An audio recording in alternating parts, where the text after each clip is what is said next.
Recorded in sinfully sunny Las Vegas, Nevada. Avantpop Bookstore presents.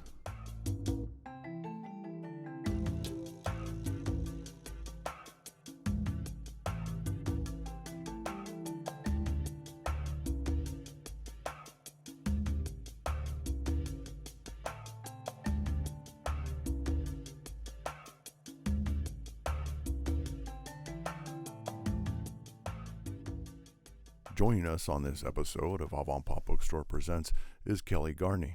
Kelly Garni is a founding member of the hard rock and roll band Quiet Riot out of LA. He's also a writer and an artist.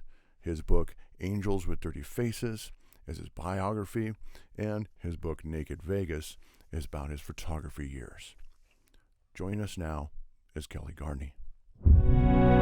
Yeah, I did want to talk about just you growing up in LA. Like you have one of my favorite quotes that it's not necessarily a quote, but you said, and I want to use it as a quote.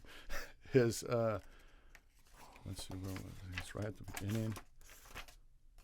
How you like that book so far? I love it. I love your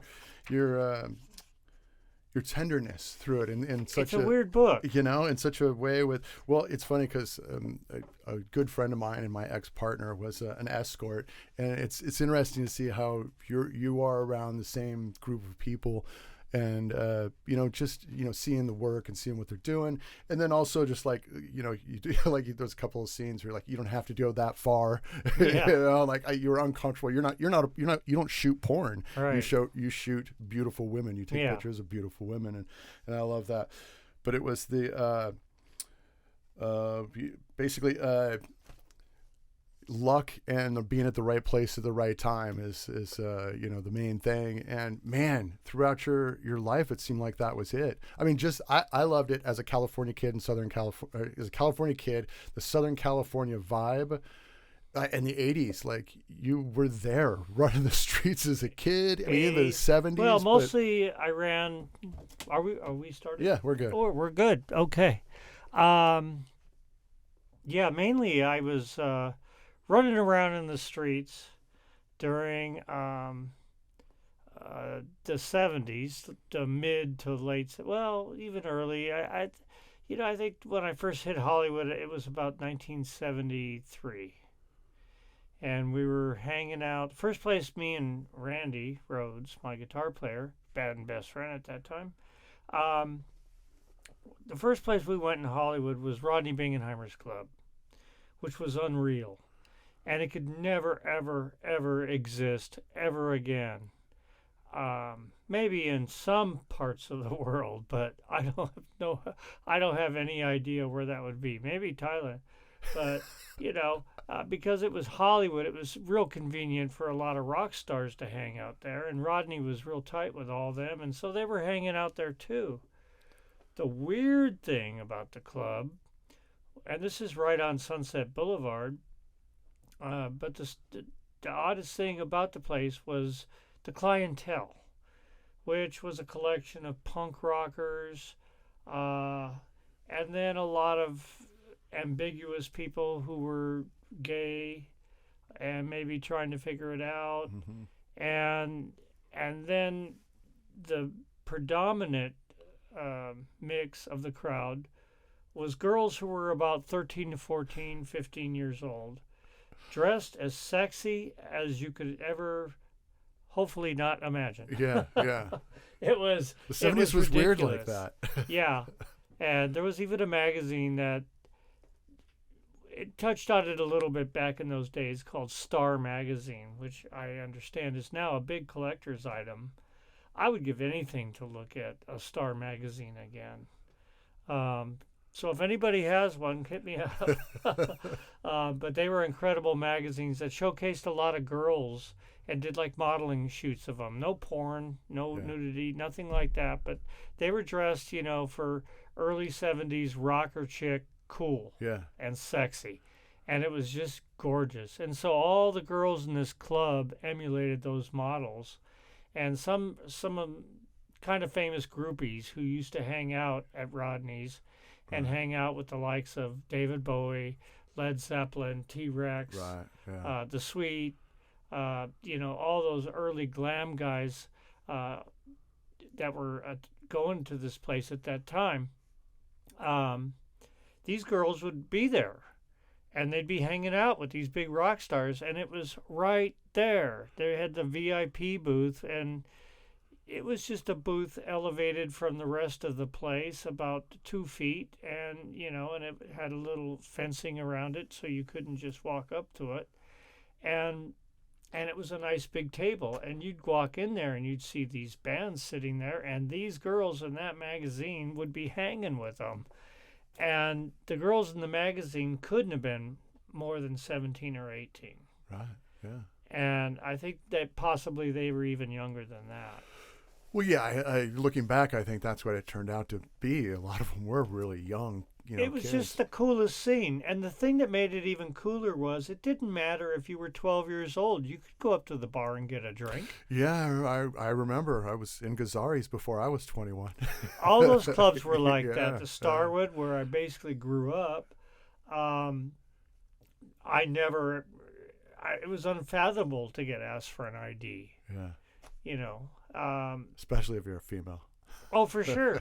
For sure. I mean, there were a lot of liquor stores you could go to that were, because there was a lot of refugees from the Vietnam War during that time, the government set them up in businesses when they brought them over here, and a lot of them opened liquor stores.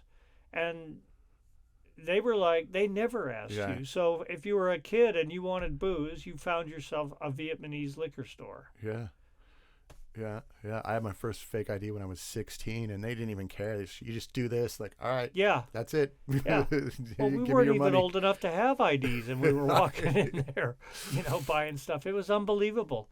And I remember, just to really date the times, I remember a pack of cigarettes was 37 cents. Yeah, yeah. Yeah, those are well. What I find fascinating and the best part is that you were part of the really putting Southern California rock and roll on the map for Hollywood. I mean, that whole hair scene in the 70s and the 80s is really, that started it all. And now LA's got a sound that Quiet Riot, and you can go to Jane's Addiction and it still has like it holds up, and that was, you were there for the beginning of that. We and Quiet Riot probably would have been like the big front runners in that whole 80s scene. Yeah. Which is because we were mostly doing stuff from 75 on. And the 80s, were 5 years off. And we had some cool bands around who were starting to really push boundaries. The most notable to me, the weirdest one I ever saw was what originally was called Sister, and morphed into a band called Wasp. And these guys were hardcore. Yeah. And we played with them all the time on the same bill and got to be good friends with all of them. Me and Randy were really good friends with Blackie. He was a super cool guy. And the whole band was. But I mean, they were doing some bizarre stuff. Blackie did a song called Live Bait. He brought a big tin can, and it said Live Bait on it. And he would reach into it, and he stopped at a market where they sold something to go fishing or whatever. He'd buy a big thing of worms and live and put it in this can, and he had that on stage, and during the song, he would eat the worms, chew them up, and spit them all over the audience. That was pushing big-time boundaries. Yeah, yeah. I mean, you already had Alice Cooper and David Bowie, really making people raise their eyebrows a little bit. But he was doing that.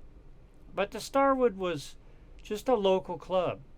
Big as it was, famous as it became, at that time it was just another rock and roll bar in Hollywood.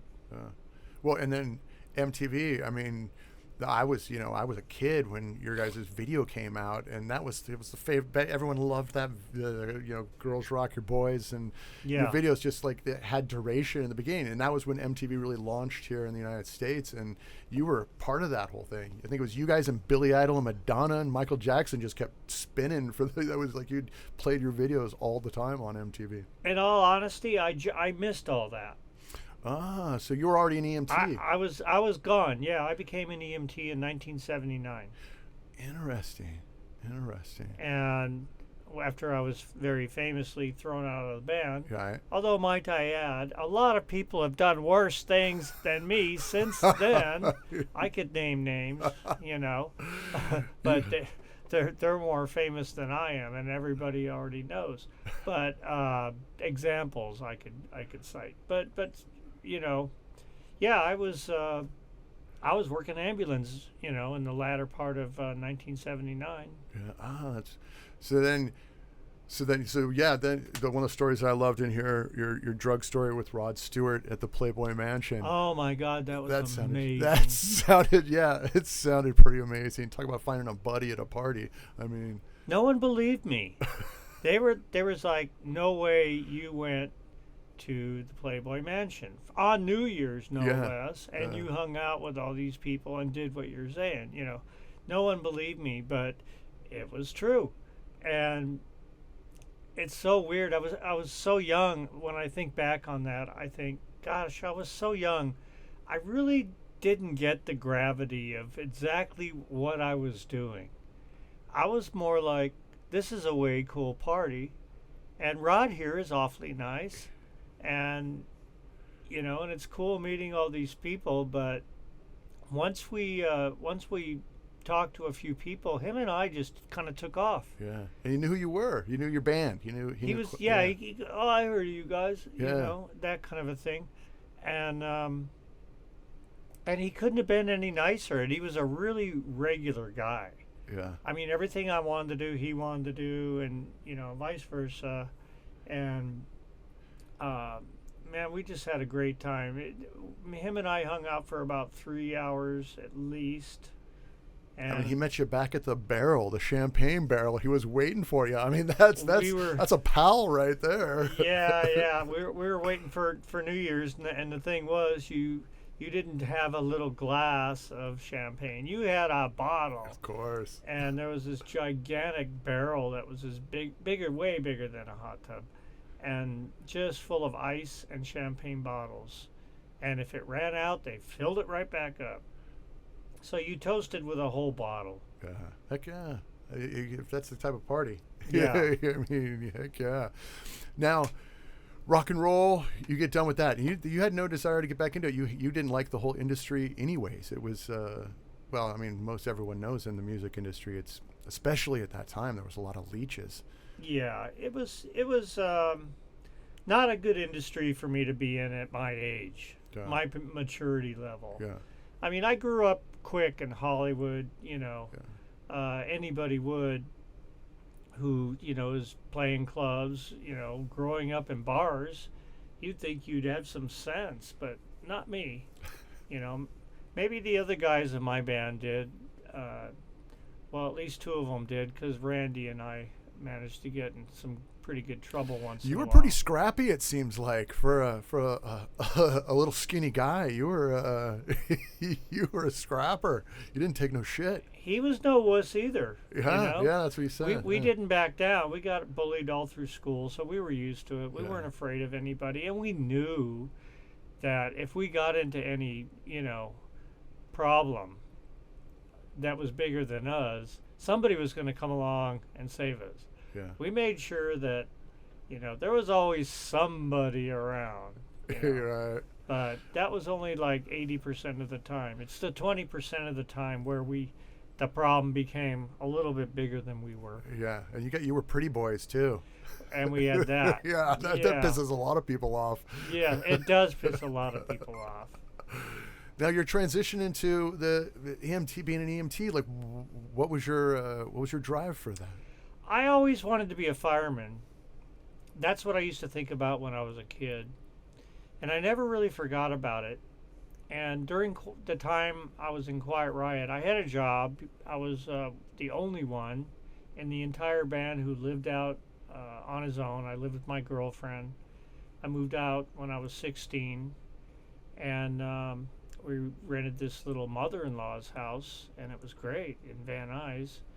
And I had a job at a flower shop, and which I really liked, and it made me enough to get by and help out. And one day a fireman came in, and I said, "Hey, I'd like to be a fireman someday. What should I do? What you got any advice?" And he said, "I'll tell you what." He goes, "Become an EMT and work some ambulance for a while." And that was really good advice. I never got hired as a fireman. I tried out for about 26 different departments, and I never got hired by any of them.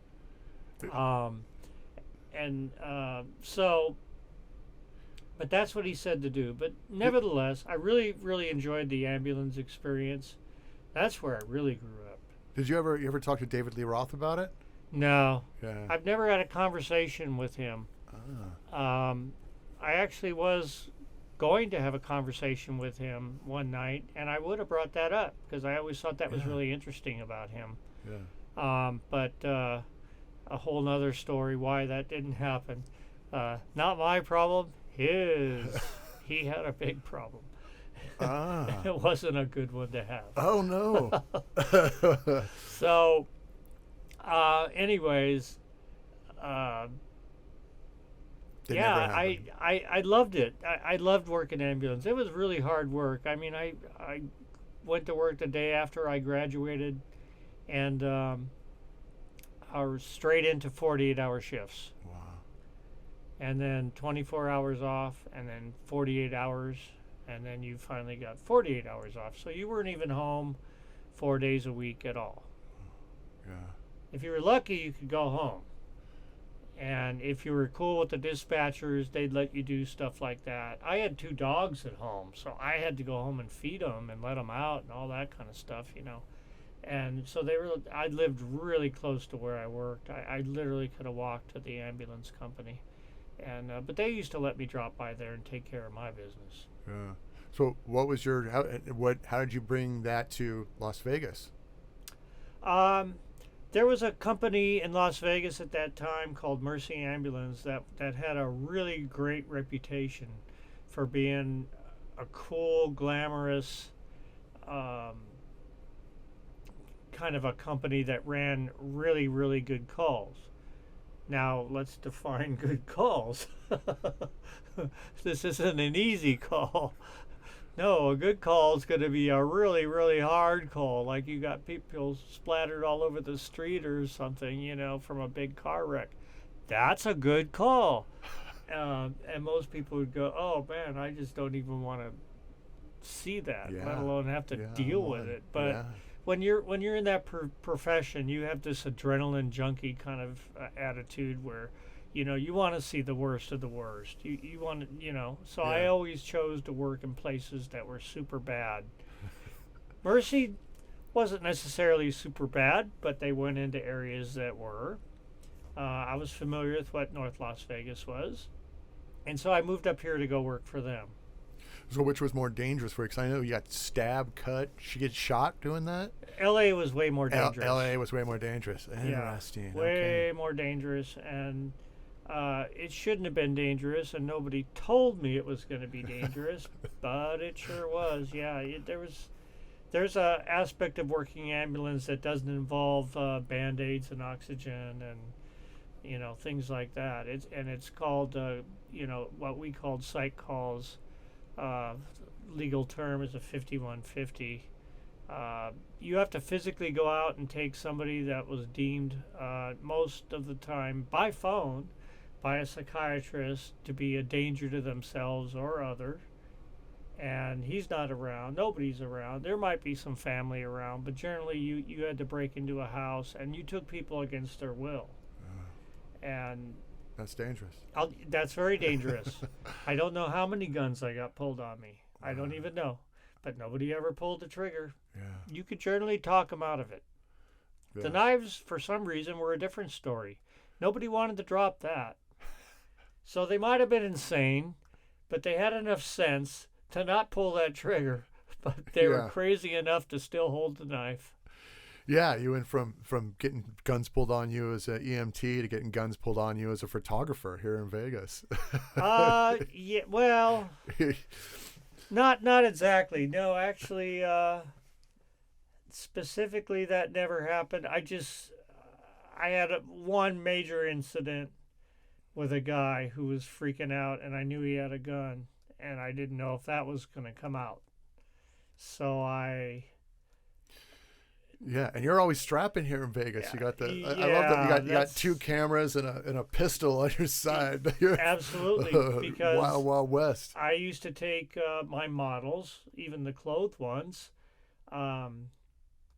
We would go into some places, cool looking alleys, under bridges, water washes, things like that. Places where you might actually run into somebody. And I'm the only guy, and it's just me and the model. There's not like a bunch of people around us. It's us two. So I figured I have some responsibility for this girl. Sure, I'll start packing a gun. Smart. And, I never had to pull it. Yeah. Out on a photo shoot. Yeah. Only once at my studio when somebody broke in, and Yeah. I was alerted to it by the alarm company, and I caught the burglar, and I held him at gunpoint until the cops got there. Well, thank goodness, because apparently the security doesn't show up on time, and the cops don't show up until you say you got a gun pulled out on them. Right, yeah. No, I got there, blocked the guy's car in, and called the cops and said, yeah, I got his car blocked in. And they said, yeah, about 30 minutes. And I'm like, whoa. Yeah. And then he comes walking out, and I'm like, okay, well, I'll just take care of this myself. So he walked right up to my car and asked me to let him out. He wanted me to move my car, and I said, nope. I pointed the gun at him, and I said, you're going to stand over there with your hands on the truck. Don't even breathe. Yeah. I called the cops back, and then they said, we'll be there in less than a minute. Yeah, that's what you got the gun out. Yeah. Yeah, and that story is in your book, Naked Vegas. Naked Vegas. What I loved about both your books, Angels with the Dirty Face and your Naked Vegas, is that your love of music then transforms into your love for photography.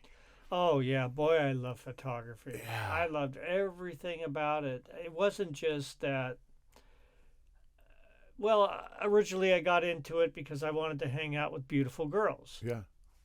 And it was my way to meet girls. Yeah. I didn't like going out to bars and things and meeting girls. I struck out. So I came up with this idea with the camera and turned it into a whole business, easily within a year of working out of my house. And it was crazy the way it all happened. And I did get a lot of girls. That much was true. But what I really loved was just the camera itself, the way it felt to get the exposures, which back then in the film days, you really actually had to know what you were doing.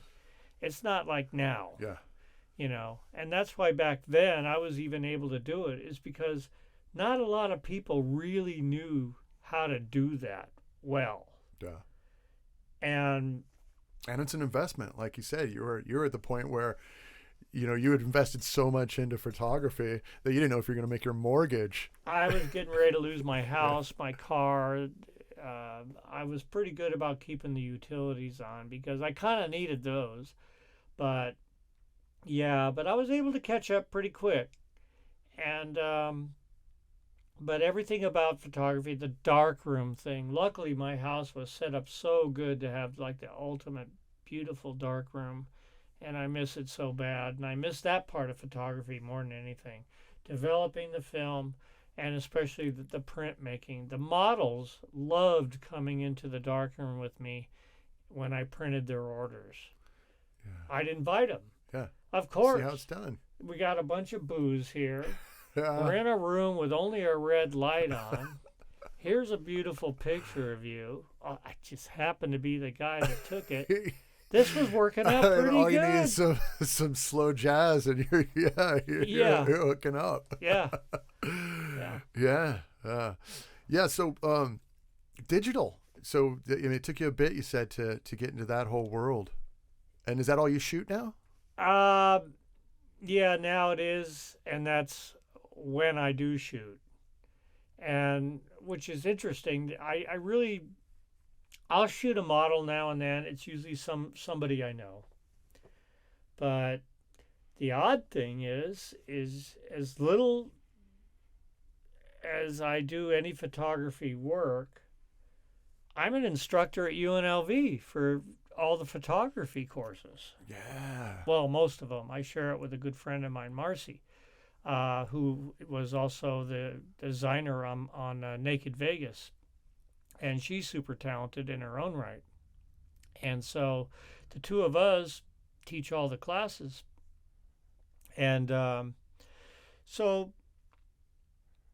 as we used to say in ambulance, those who can do, those who can't don't.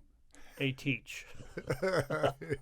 So that's where I'm at now, because it's just, you got to be kind of healthy to be a good photographer. You're at least the way I did. I was climbing on things. I was always on the ground shooting, straight up at good angles. And I just can't do that anymore. Well, I mean, you still got the body of a drummer. I was going to ask how you maintain this your whole life. Like I don't know. You work it. And my brother's a big fat guy. Really? Yeah. My dad never got fat, and he just had a good build. My mom's very thin. Okay. So I must have took off of her more than anything. But yeah, my brother's a pretty heavy guy, and he's way taller than me, which proves that smoking does stunt your growth, because he's 2 years younger than me. And so I started smoking and all that when I was real young, and he never did anything like that. And he's like probably 4 inches taller than me. So yeah, it's true. Smoking probably stunts your growth, amongst probably everything else I was doing. Right. Now you got some great timing. You had some great timing when you were here before 9/11 shooting film. Models are coming out here. The stripper scene's getting blown up, and then 9/11 happens, and you just established yourself. Yeah. And then boom, everything's just shut. Everything was all shot. The expos are done. All that. Nobody could fly anywhere. The tourism was done. It was Vegas closed up for basically like about a year. Yeah. It just really hit this town hard. A lot of people lost their jobs, and this drove a lot of people, girls, into desperation. And so they started, first they'd work in the topless bars and do that for a while, which back then paid incredible. I don't know why they would even migrate into a whole different thing, but they're, I know a lot of them were doing special dances out in the parking lot in your car. So, and they probably got more than a tip on that. Yeah, no pun intended. I would think. But yeah, so that's and then the internet comes around. The internet happens, and now there's all these websites that are jumping on the whole escort thing, which is a bit popular thing, not just in Vegas, but all over the world. Yeah. And these sites would host pictures. Let's say, you're back east, you're coming to Vegas, the wife, you're leaving her at home.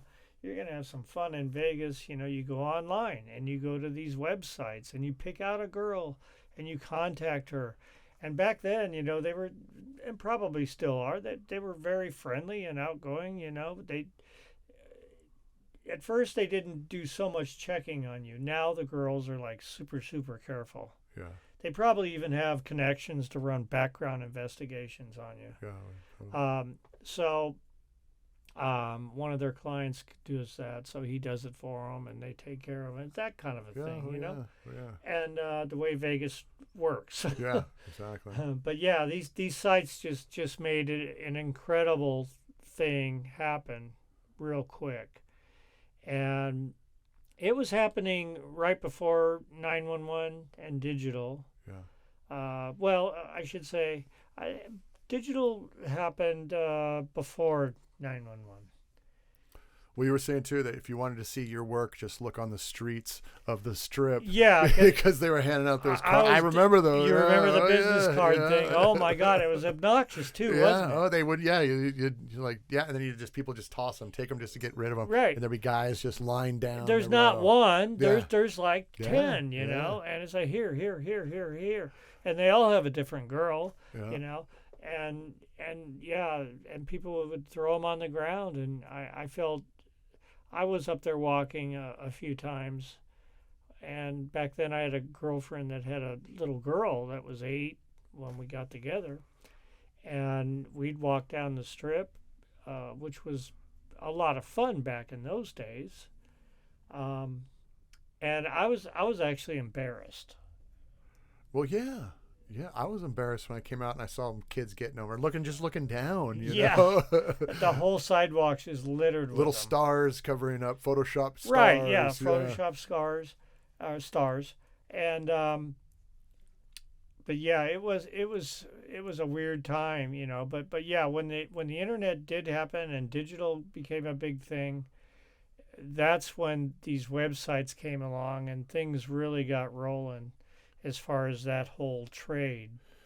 And since initially there were only like about 10 really good photographers in Las Vegas, and most everybody knew who they were, and they got recommended. You didn't have to do any advertising really in Las Vegas back in those days. I never did any, ever. The only time I started advertising was when I eventually was forced into wedding photography. And every photographer's favorite. it's a nightmare, but lucrative, or at least it was. Yeah. It's not anymore. Yeah. Hey, if you could make a lot of money doing weddings now, I'd go out and still do them. I say the same about porn. There you go. Yeah. Yeah. And now cannabis, but that's Right. my story. Yeah. Right. Yeah. But yeah, when those websites started popping up, all these girls that were, you know, down on their luck, had some problems or whatever from whatever went down in this town with the economy, which took quite a while to rebound. A lot of them became escorts. Yeah. And you know, it just made my business different.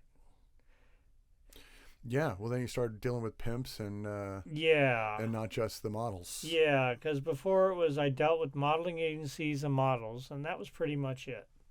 Now it was a whole different set of rules, and it was a world that I wasn't all that unfamiliar with. Right. I knew a little bit about it because throughout the years, you know, occasionally I'd have a girl come in and do some pictures that I, you know, was pretty sure was involved in that kind of thing, and you know, I never minded. I always thought it was great, Yeah. you know, and I thought they were a lot of fun to shoot. As I say in the book, you know, they were less inhibited, freer with their bodies, and Knew how to communicate. knew how to communicate right to you what they wanted. And you know, when you did these women that, oh, I'm going to get my husband a Valentine's Day present. Oh, you know? that was a sad story. Yeah. Yeah, and you know, they've never done this. Yeah. They're scared. Yeah. They're nervous. Nothing's worse than a deer in headlights. Yeah, and I'm a guy, Yeah. and I've got a camera, and they're naked, you know. Yeah. But I always took it slow with them and just eased them in with it. But the escorts, you know, they just walked in, took everything off. You know, what do you got to drink? And that's how that went down with them. They were great, and then pretty soon, that's all I was doing. Yeah. Did you ever? I mean, a lot of rock and rollers have moved to Vegas since the 70s and 80s and 90s. I mean, it's just happened for a long time. Were you ever part of the whole scene here in the music world, as far as, you know, people saying, dude, Kelly, what are you doing here? You know, in the beginning, I took some pictures of a few local bands. I worked at a music store, full time, and I was just starting my photography business. I didn't really think this whole thing was going to last. I thought this photography thing will play out, pretty quick, but I'll try and get a girlfriend at least out of it, or at least narrow it down to one. But so with the music store, I was able to do some local bands, and yeah, and of course everybody knew my backstory, the whole Quiet Riot thing, and all that. But I got to tell you, at the time, it wasn't that big of a deal yet. After Randy died in '82, it was a big deal. Yeah. It was a real big deal. Who I was. Yeah. And then the next thing you know, I'm in all these magazines, guitar magazines, particularly, and getting interviewed, and and all these guys around here, these musicians, they read those magazines and they're like, that guy works down at the Vesley Music, and then it started to become a kind of a big deal. Yeah. Yeah, it would then put you in a spot where you become a biographer for your best Yeah. friend, and it's over and over and over. You turn into a one-hit wonder. Now, I actually, if you can believe this, when I was at the music store, I couldn't play. It's not that they wouldn't allow me to play. I physically couldn't play because prior to working there, I worked as a limousine driver. And one night a customer slammed one of them nice Cadillac limousine doors on my finger and cut it off. Well, cut off, as you can see, Yeah. about a half an inch Yeah. off of my index finger on my left hand. That's a really super important finger Yeah. when you're playing, And so they're all equally important, but still, that one's probably, well, he's tied for the middle finger. Yeah. But, so that didn't work for a long time, and really the whole hand hurt from the whole deal. I mean, it really messed me up, so I physically couldn't play. So nobody said, oh, you should get in a band, I'd say, well, you know what, I'm missing this finger here, and I don't think I can do it, so sorry. But thanks for asking. Yeah. But I really didn't want to go back to that world at that point. And when photography finally came along, which it came along during my time at the music store, it just finally it was able to steal me away from the music store, which was a great place to work. I probably would have stayed there forever. Yeah. There were guys that were there, 20 years and plus, and we're still all really tight to this day. The store's gone. We live all over, but we're all still real good friends. That's great. But yeah, nobody was bothering me to be in a band because I made it real clear I don't want to do that. Yeah. Many years later I did. After I got out of photography, then I started playing again. Right about 2014-ish, I started playing again. All right. What's your style? Rock and roll? Yeah, whatever they're playing. Yeah. Well, I take that back. When back in the 80s, at some point, I believe it was about 1980, I want to say 9. Because there was a time I didn't live in Vegas in between. I moved to Las Vegas twice. I've left Las Vegas twice. I've moved back here twice, or moved here twice. So it was the second time around, and I was playing then, and I ended up being in a band with Mark Slaughter called Excursion, and that was a real lot of fun. And that was sort of before speed metal existed. That's sort of what we were doing. Wow. Oh, that's great. It was really cool stuff. I'm trying to get them to release this album that we did, but that's running into roadblocks. And so I don't know how much luck I'll ever have with that. But but yeah, I did it for a little while. I had another band as well called Code 4. It was fun. And again, I just got into these bands to meet girls. I had no desire to be a musician whatsoever. I hear you. In fact, these days, I don't even consider myself a musician. Yet I have some band I'm probably going to go on the road with and, tour for a little while. but I don't consider myself a musician. It's a skill. Yeah. It's a skill. Yeah. I don't you gotta consider practice. myself a photographer anymore, but I know how to use a camera. Same thing. Yeah. Well, before we get into what you're doing now, I want to talk about Nikki comes up, a character Nikki that really changed things for you. That I thought it'd be interesting for you to talk about. So right before she comes along, you were doing all right in photography. Yeah, I was doing great. I had a good reputation amongst all these escorts, and I had a couple of the escort sites were actually based out of Las Vegas. So I'd go there and I'd drop off cards, because back in those days, they actually had the girl come to their office and fill out some paperwork. They wanted to know who they were, putting on their site. Yeah. They didn't want to see a picture. They wanted to see you. Yeah. And that was great for me, because they'd say, okay, well, even if they didn't, they'd tell these girls, you need new pictures. And so go see this guy, and they'd hand them my card.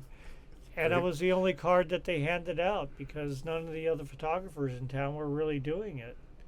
And they'd do it once in a while like I used to do, but at this point I was primarily doing it because I developed a relationship with all these girls. Yeah, you had a reputation. And the agencies themselves. Yeah. So, or the escort agencies. So it was great, but Nikki came along. She changed the game. She changed kind of how things were going. The internet happened. They had a thing called the Erotic Review on there, which was a great online, well, the girls called it their newspaper. And you could always see what was going on there. There were reviews on the girls, like from guys. They would say, oh, I hired Jolene, or I hired Destiny, and she was great. And they'd go into this big long story, give you exact details, well, then I flipped her over and I looked and I spread her cheeks and I liked what I saw, and and she let me do whatever I wanted, Yeah. It was like that. Yeah. And these girls are like, okay, now I know what this guy's into, They're studying these Heck guys. Yeah, heck yeah. It was great. Yeah. And then, like, let's say a guy or let's say he did something bad to one of the girls, stiffed them, beat them up, got too rough, did whatever.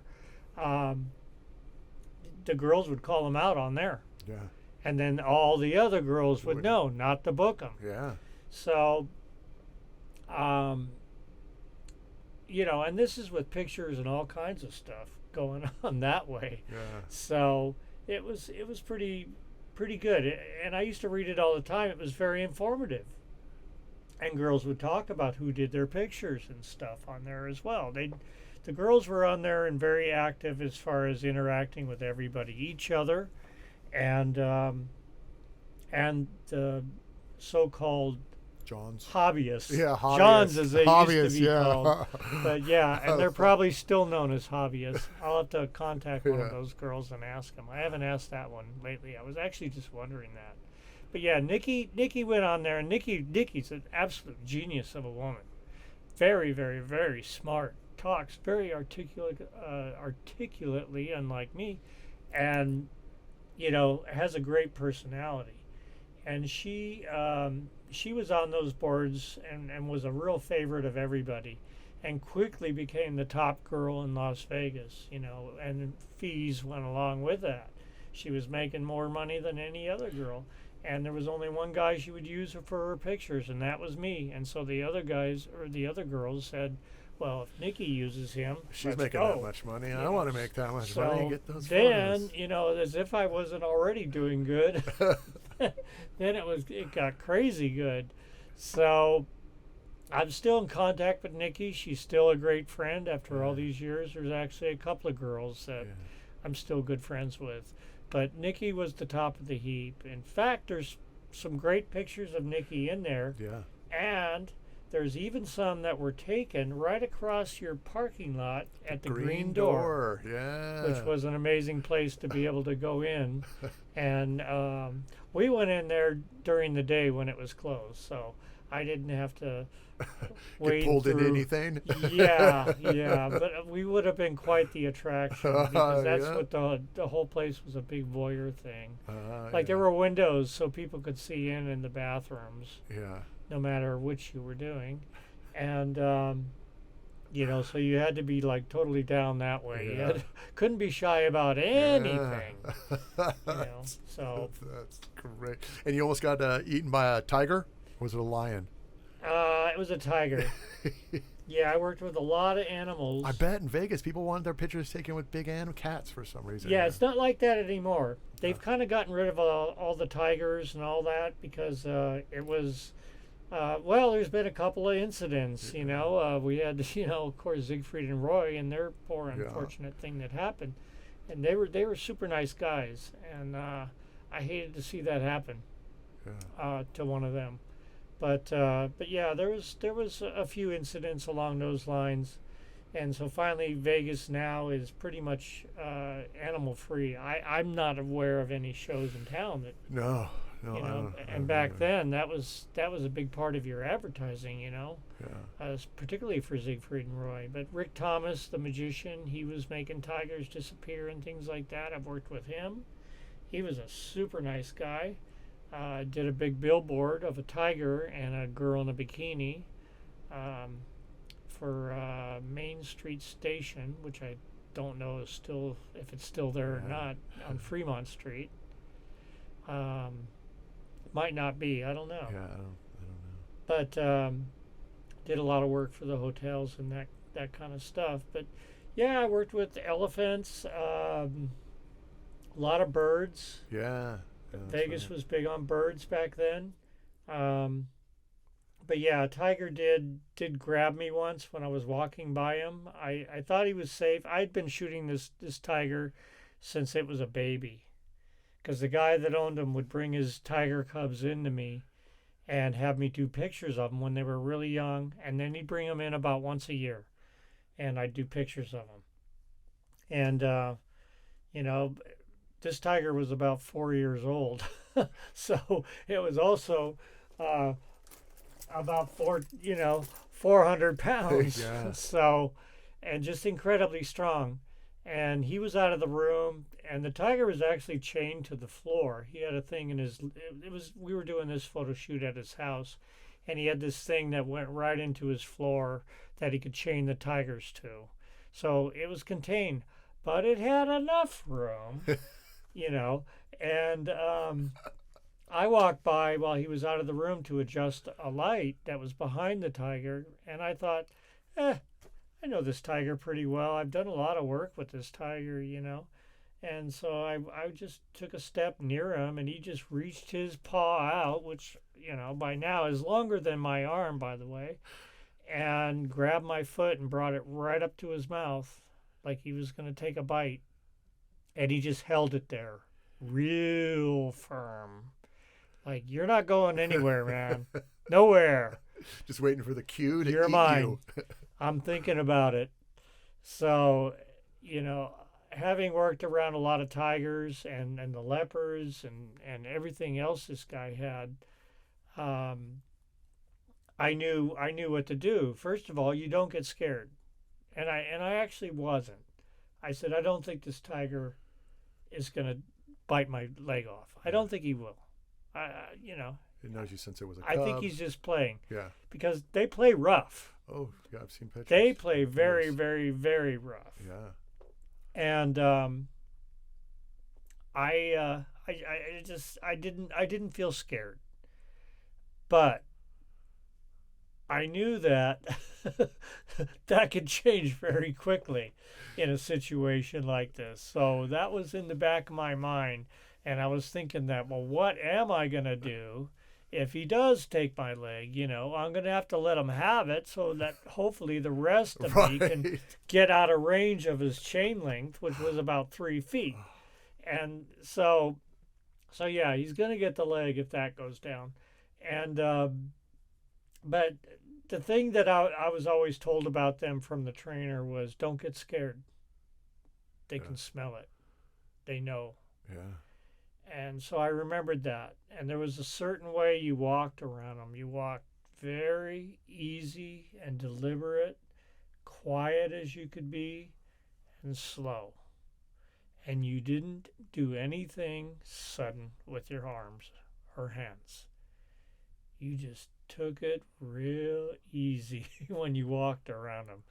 And that was the only time I ever really had a problem. When I'd shoot like cheetahs and leopards, they just wanted to kill you. That's all there was to it. They didn't want to be your friend at all. The tigers were kind of cool, actually, for the most part.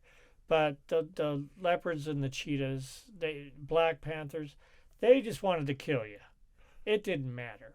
They weren't having a nice guy day ever. And I only saw it happen once, and it happened to be with Nikki, who you brought up, who asked me if I could arrange a shoot with her with a tiger. And I said, well, yeah, I can probably put that together for you. None of the girls had ever asked to do it. And I had pictures of, tigers all over my studio. And so I said, all right, I talked to the guy, and he said, sure. I said, do you mind if I bring this hooker over to your house and we take some pictures of her? And he goes, well, is it better in your studio? Because I need some shots too, and I need studio work. And I said, yeah, we can do it in my studio. And he said, okay. He goes, well, first, you can do her, and then I'll get the tiger shots. And after she's gone. And I said, okay, cool. So that was the plan. And that was kind of going to be part of his pay. I was going to throw in a free photo shoot, By that time, I didn't charge Nikki anymore because we were such good friends. Yeah. And but she paid me anyway. She insisted, and she paid me 3 times what I would charge.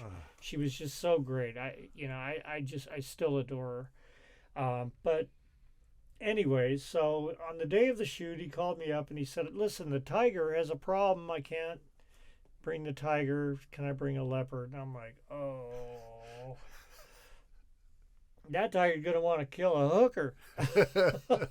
That leopard. Yeah.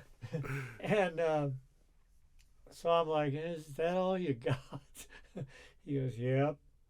And I go, all right, I guess. And it was just the weirdest thing I ever saw in my life. When he put that leopard with Nikki, that thing laid in her lap and just acted like a little puppy wanting its belly rubbed. And it was amazing. It was hypnotic. It was the weirdest thing. Wow. And it wasn't because she was a woman. Because he had female assistants, and I was always shooting cats, birds, and whatever with the female assistants. So that was a pretty regular photo shoot. So it wasn't that she was a woman; it was just that she was Nikki. Yeah. That's different than a woman. That's a vibe. Yeah, it was a vibe.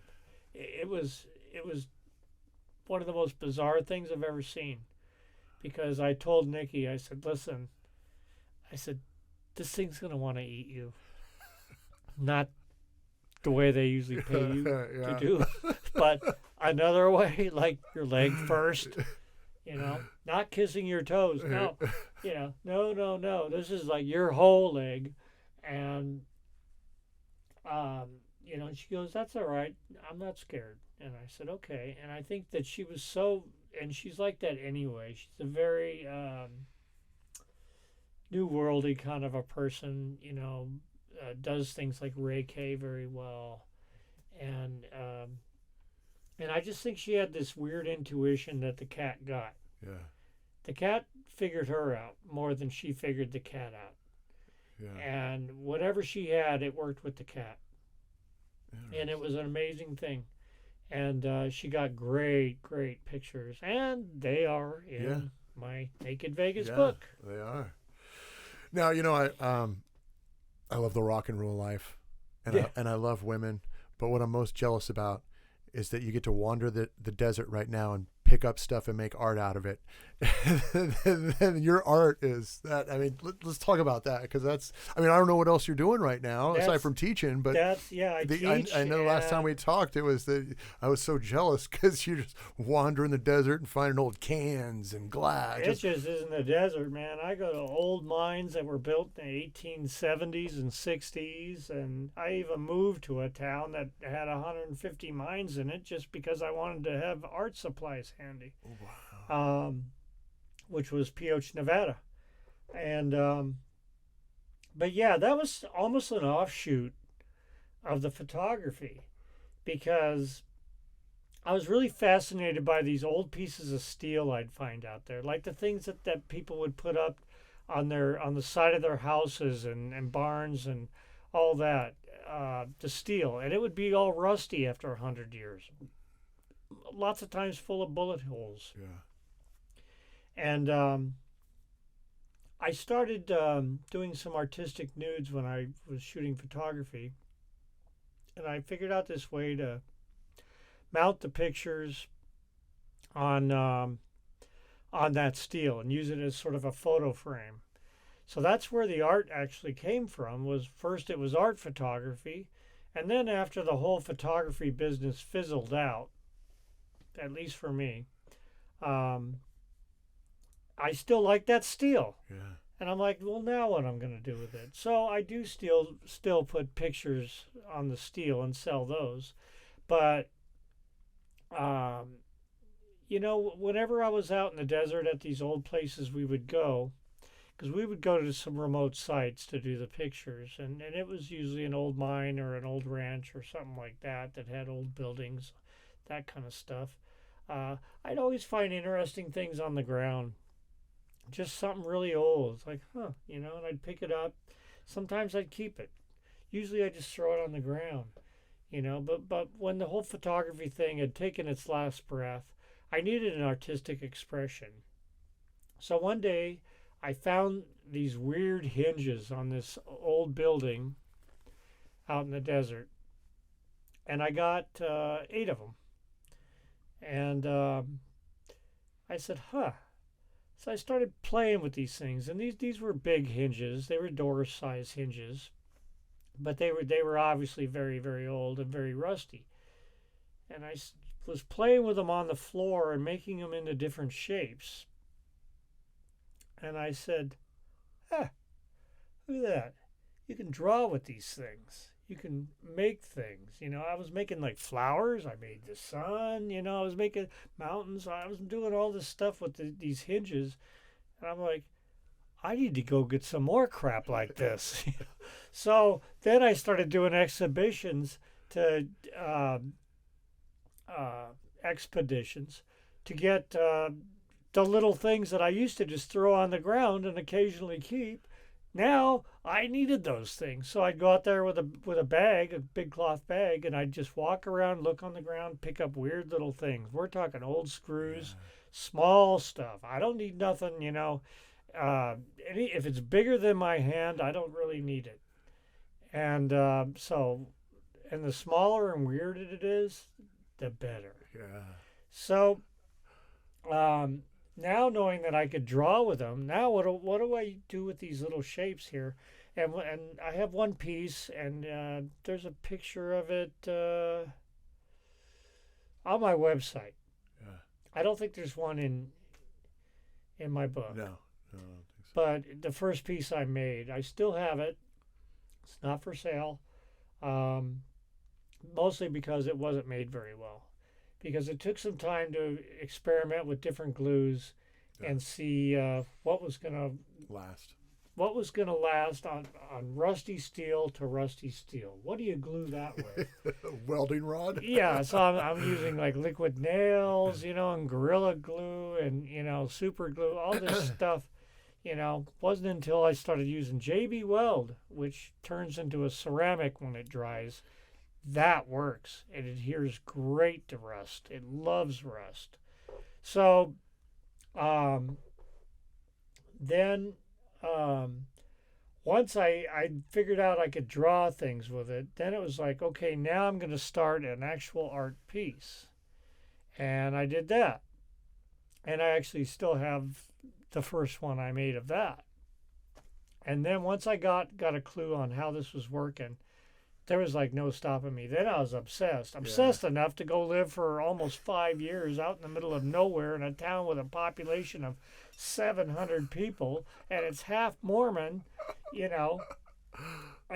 But it does have 150 mines nearby, you know, that you can somehow get to, and definitely 4-wheel drive. But yeah, there's nothing like going out there and seeing these places. I got lots and lots of video I could use for certain things that I intend to do in the future that document where the materials for this work comes from. You know, hardly anybody, if anybody's out there using 100-year-old anything to do their art. Yeah, yeah. You know?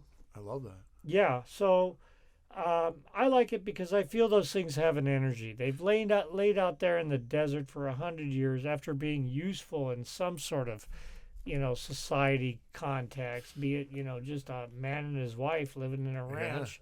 These things were used daily for something, you know, and I'd like to think that they kind of picked up magnetic vibes, like some energy that from where it came from, and then laying in the desert, just getting more energy from the earth and the sun and the rain, and transitioning into this rusty piece of junk that nobody but me would want.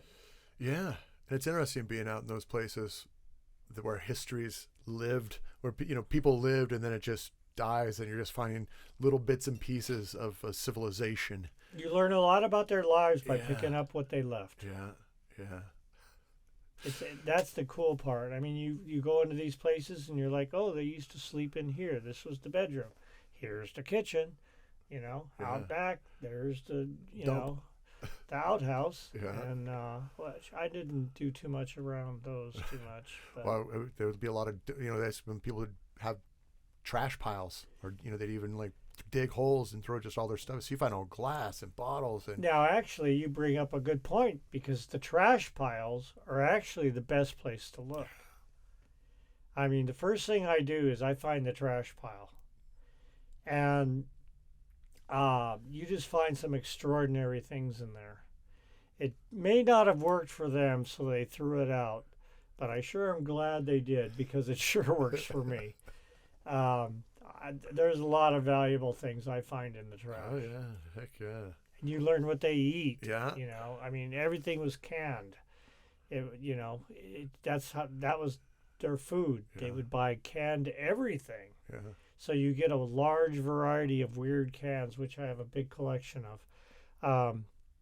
But as far as labels or anything like that, that's all gone. Or any painting or anything that was on them, it's all gone. Yeah. Usually filled with bullet holes after that. Usually it gets filled with bullet holes after that. If it's metal, old cans. You run into that quite a bit. And there's even places that are so shot up, you're just like, I'm not even going to bother anymore. But still, a lot of stuff that lays on the ground, most people wouldn't mess with. I find the most interesting looking rusted old screws and bolts and just things around that size that are just amazing. Yeah. Now, what you got coming up in the future? I know you got your art. Are you working on another book? The next phase of your life? Various projects right now. I'm really concentrating on the teaching, for one thing, because that's a new thing. I just started doing that. I've taught only one class so far, but now it's a whole new semester, and now I have a bunch of classes because I'm kind of replacing some people that left. So now it's my baby, and so now I'm like, ooh, gosh, I'm a teacher. But I've taught things before. I taught photography before to people. I taught music for a long time.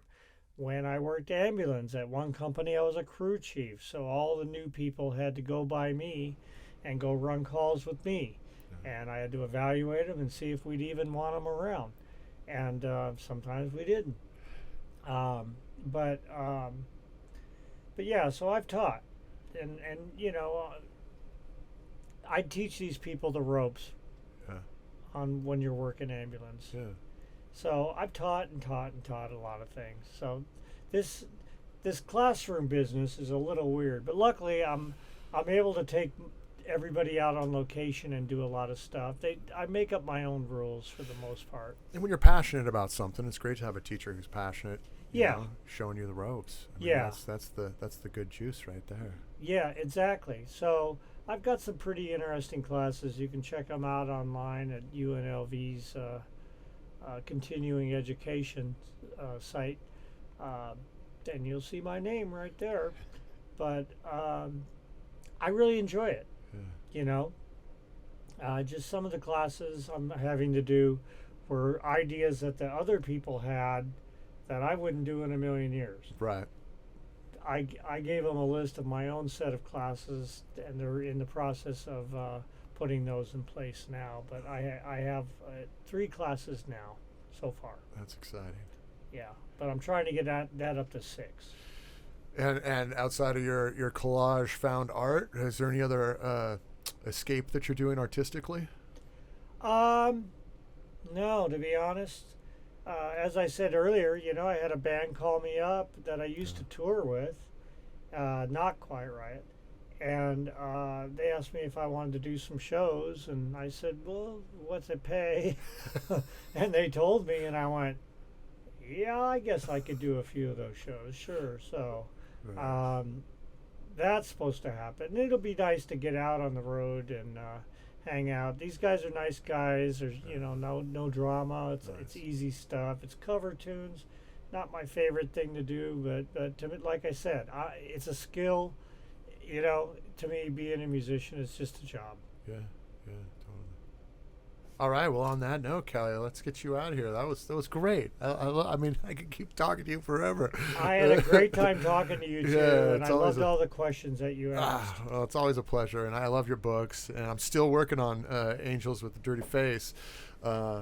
'Cause it's a big book, like you, man. I jumped around just so I could have a good balance of everything. It really surprised me the first time I held it, because I said, "Oh my God, this thing's heavy." Yeah. I said, "All these people I call out in my book are going to use this thing to beat my head in," you know. And so yeah, I was very surprised it ended up that thick. But I just sat down and I wrote the story. Yeah. I wrote what happened. Yeah. And there was a lot to write. There was, and it reads well. Yeah. I enjoy it. I really do. Well, thank you. Kelly Garni, everybody. I want to thank Kelly Garni for joining us. You can find out more of Kelly Garni on his website, kellygarni.com. That's KELLYGARNI.com. You can also find his books, Angels with Dirty Faces, available at Avantpop Bookstore, along with Naked Vegas, and check bookshop.org/shop/Avantpop. The theme music for Avantpop Bookstore Presents is performed by artist Dillashoe. And I hope you can join us again for another edition of Avantpop Bookstore Presents.